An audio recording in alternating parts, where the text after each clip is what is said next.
હજીરા વિસ્તારમાં ઔદ્યોગિક એકમોની સુરક્ષા અને આપત્તિ વ્યવસ્થાપન ક્ષમતા ચકાસવા માટે ગુજરાત મેરીટાઈમ બોર્ડ અને અદાણી હજીરા પોર્ટ દ્વારા એક વિશેષ મોક ડ્રીલ યોજવામાં આવી હતી.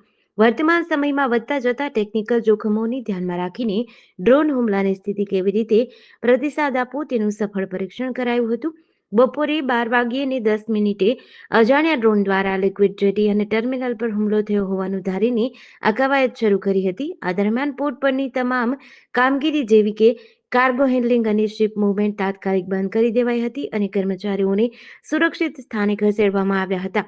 મોકડ્રીલ દરમિયાન કેમિકલ કાર્ગો જહાજ પર હુમલાને કારણે હેવી એરોમેટિક કેમિકલ લીક થવા જેવી જોખમી સ્થિતિનું નિર્માણ કરવામાં આવ્યું હતું. આવી ગંભીર પરિસ્થિતિમાં વિવિધ એજન્સીઓ વચ્ચેના તાલમેલને ચકાસવા માટે જિલ્લા કલેક્ટરના વડપણ હેઠળ મ્યુચ્યુઅલ એડ ટીમોને સક્રિય કરવામાં આવી હતી. આ કવાયતમાં શેલ, રિલાયન્સ, ઓએનજીસી અને એનટીપીસી જેવી હજીરાની અગ્રણી કંપનીઓના પ્રતિનિધિઓ જોડાયા હતા. આ પ્રકારના હુમલા સમયે પોર્ટ સિક્યોરિટી, સીઆઈએસએફ અને મરીન પોલીસ કેવી રીતે હાઈ એલર્ટ પર રહીને કામ કરે છે તેનું જીવંત નિદર્શન કરવામાં આવ્યું હતું.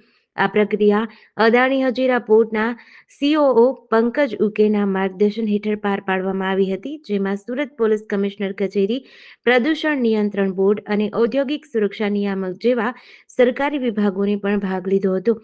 આ મોકડ્રીલ દ્વારા સાબિત થયું કે કોઈપણ મોટી હોનારત કે હુમલા સમયે સરકારી વિભાગો અને ખાનગી કંપનીઓ સાથે મળીને સામુદાયિક સુરક્ષા મજબૂત બનાવવા માટે સંપૂર્ણ રીતે સજ્જ છે. આ અભ્યાસમાં ભવિષ્યમાં જવાબદાર પોર્ટ કામગીરી અને ઇમરજન્સી મેનેજમેન્ટમાં ખૂબ મદદરૂપ સાબિત થશે. કાર્યક્રમના અંતે ઉપસ્થિત અધિકારીઓ દ્વારા સમગ્ર મોકડ્રીલનું ઝીણવટભર્યું વિશ્લેષણ કરવામાં આવ્યું હતું. જેડીસી ન્યૂઝ સાથે સુનિલ ગાંજાવાલા, સુરત.